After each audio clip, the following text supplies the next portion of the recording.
estar con cada uno y cada una de ustedes. Dios vio que todo lo que había hecho era bueno. Dios no se equivoca. Si usted lee el libro del Génesis va a darse cuenta que dice que, y Dios vio que todo lo que había hecho era muy bueno cuando hablaba de la creación.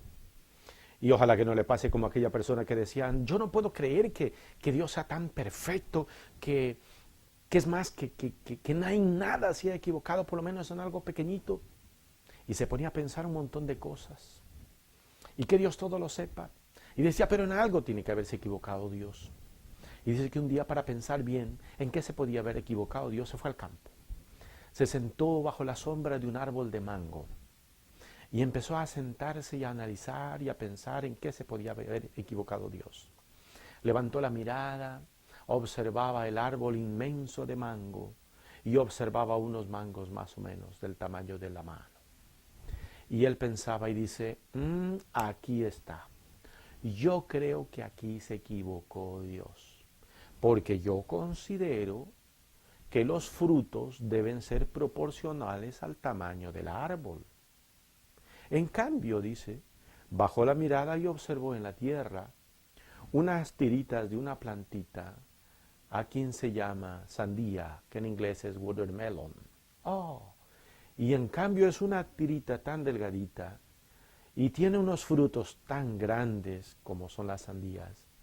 Y entonces dijo, en cambio, miren ustedes esa plantita tan raquítica y flaca y tremendo fruto. Yo creo que aquí se equivocó Dios. Debería ser lo contrario. Los mangos deberían ser como las sandías de ese tamaño. Y las plantas de mango deberían ser como los frutos de la planta del mango, como una sandía, proporcionales al tamaño. Oiga, no acababa de hacer ese tipo de reflexiones magistrales cuando se zafa un mango de la cima de la punta del árbol y le cae en la cabeza y lo golpeó en la cabeza. Y enseguida la persona reaccionó y dijo, perdóname Señor, perdóname. Ahora veo que todo lo has hecho muy bien. Porque te imaginas, Dios dice, si hubiera sido esto como mi teoría, de que la proporción del fruto debe ser proporcional al tamaño del árbol, carambas, y me hubiese caído en vez de mango una sandía, entonces sencillamente me mata. Y dice Dios, perdóneme, yo veo que todo lo que has hecho, lo has hecho muy bien. Y déjeme decirle cuántas veces a usted y a mí no nos ha pasado ese tipo de análisis y reflexiones medias superficiales, y perdóneme el ejemplo, un poquito como en broma y en serio. Cuánta gente, por ejemplo, cuando se le muere un niño, cuando se le muere un familiar, cuando se le muere un ser querido, su pareja, su esposo, su esposa, y empiezan a cuestionarlo a Dios y empezar a echarle la culpa a Dios. Y hay gente tan exagerada que hasta se aleja de Dios por la soberbia, por no ponerse a reflexionar que Dios sabiamente hace las cosas, que Dios es maravilloso, que lo que usted y yo tenemos que hacer es empezar a valorar la vida, el plan de Dios, respetar la voluntad de Dios, cuidar el planeta que Dios nos ha dejado. Esa es su responsabilidad y mía. Tenga presente que Dios no va a venir a hacer lo que a usted y a mí nos corresponde hacer. Seamos responsables, cuidemos nuestra naturaleza. Yo puedo observar a veces con tanta tristeza cómo hay mucha gente, por ejemplo, cómo desperdicia el agua en las casas. Dejan la llave abierta. Mientras se están bañando, se están duchando, dejan la llave abierta del agua. Claro, porque usted no ha tenido la escasez del agua.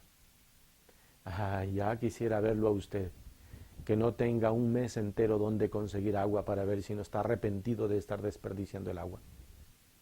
¿Qué está esperando usted? ¿Golpes de esa naturaleza para empezar a cuidar y valorar el planeta que Dios nos ha dejado? Si es en las fiestas, es una pena, es lamentable. Cómo se está perdiendo el valor de lo ecológico, de lo elegante incluso, de lo formal. Ya en nuestras fiestas todo es desechable. Desde los plásticos que ponen en las mesas, platos, cucharas, vasos, tazas, todo desechable.